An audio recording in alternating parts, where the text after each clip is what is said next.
I'm Daniel Brennan. 15 years ago, I set off from my hometown in Philadelphia to Hawke's Bay, New Zealand. That adventure became Decibel Wines.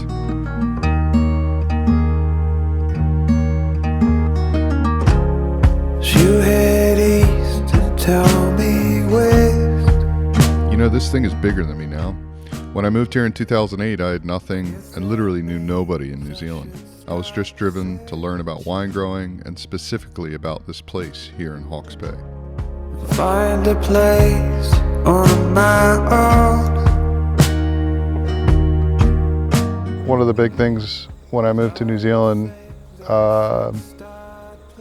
like the skies opened up. I always think about the big sky here, the big open spaces, the big mountains, the rolling hills, big orchards and vineyards and farms out here. And it's kind of like my life opened up.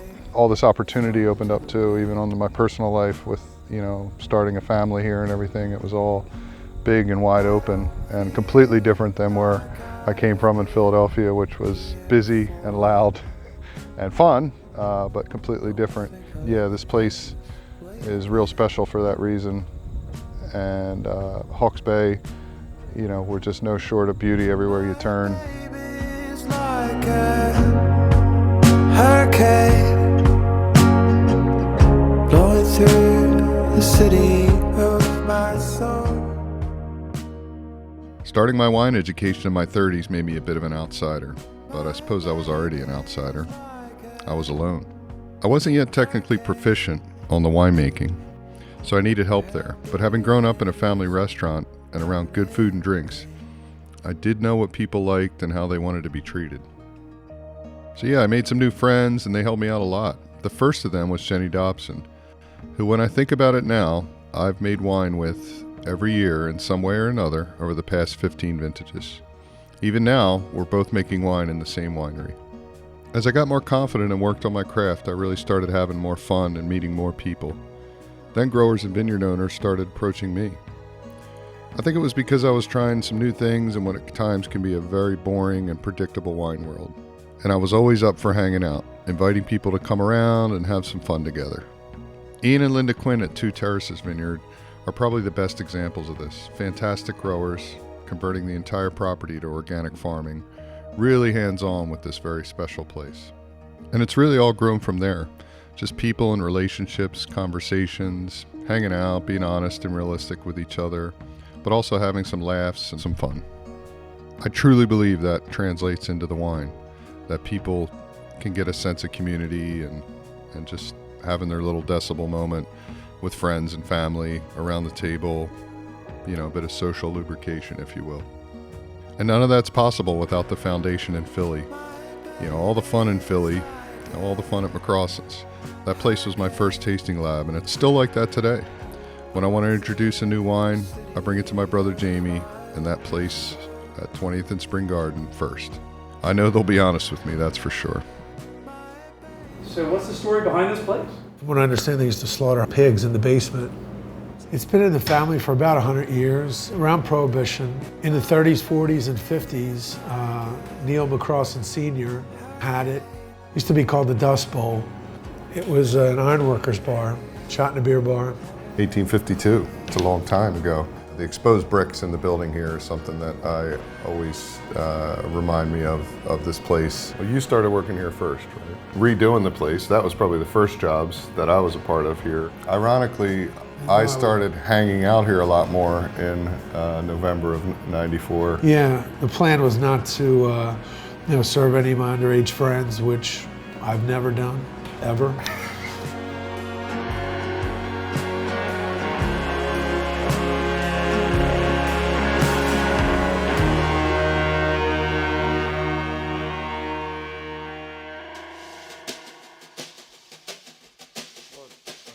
Anyway, I was a bit of a loner when I moved here, so there was a lot of time to focus on winemaking.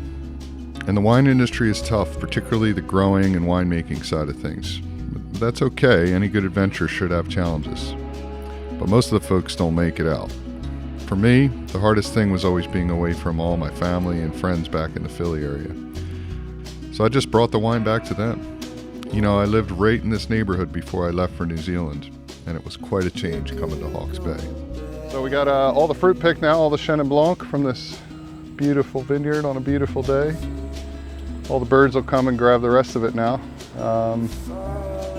We're just gonna bring this to the winery and get it in the press, do a bit of winemaking, you know, start messing around with some barrels. We're gonna press some stuff straight to barrel, mess around with how much solids we get in the wine, but the picking's all done, which is great. It's always this, you know, probably the more stressful part because you want to try to get the fruit in, but on a gorgeous day like this, it's pretty important that we enjoy ourselves a little too, you know. We got the mountains off in the distance there, check it out. They're all important to us over there. They're holding that rain back for us. You know, the thing about winemaking is that you can't do it alone. You can't do everything and do it well or make enough. Eventually you're going to need help. So you may as well do it with the best people and the people you respect and love to work with. I worked for 5 years with Jason Stent. We became good buddies and I learned a lot from him. And I still work with him and his team today. And I look for his advice on many, many things. When you're awake at night,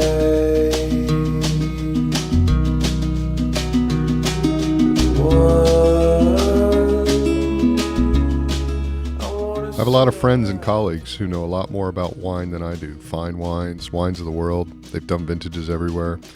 I didn't grow up like that or have these opportunities. So I just have to rely on my palate and what I learned in Philly and traveling around North America with a band of musicians. Oh yeah, I worked in the music industry back in the day. So that world always influences me too. The idea of art and the craft and how there's sort of this business around what is essentially a subjective or even artistic endeavor. Also, when someone writes a song and releases into the world, it's kind of not theirs anymore. I mean, you may own it, but it's now up to the world to decide what it means to them. And it's kind of like that when you release a wine. You try to make some money, try to make the best wine you can, but essentially you give it to the world to enjoy. It's not really yours anymore. And that's what kind of happened on a larger scale with Decibel Wines. It was my little project in the beginning and something I was, you know, obsessed with, this little thing. And it's gotten so much bigger than me now. It's not about me and my wines anymore. It's about everyone else making these connections anywhere in the world when they open a bottle of Decibel Wines. It's about Hawke's Bay. And Hawke's Bay has been through some really rough times recently. Yeah, we had our COVID moments like everyone else, but it was really Cyclone Gabrielle that ripped this region apart and ruined so many lives. We had a lot of friends and growers heavily affected. I mean, it's tough. Life can be hard.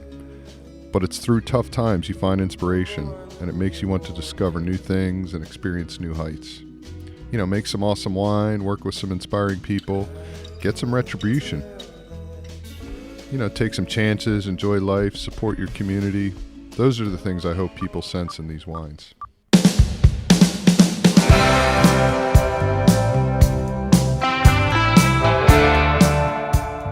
So in a weird way, it's come full circle. You know, I grew up in this big family in this restaurant with all these people around, and I was just sort of part of that. And then I went off and did my own thing, and now it's kind of come back to being about this bigger thing than me, and I get to sit back and watch it all unfold. And I think we want the wines to reflect that as well. You know, we want drinkability, we want approachability, we want the wines just to be delicious and people to just enjoy them and enjoy their moment with these wines and with their friends and family. That's why we have this, you know, big open tasting room where we invite a lot of people from the neighborhood in Hastings to come in and hang out. We do events where we open our doors to everybody to come check us out, enjoy some food, relax a bit. It's about the culture we're a part of, you know, the culture that I came from. And it's about being a bit adventurous with life and a life lived with others. So come visit us.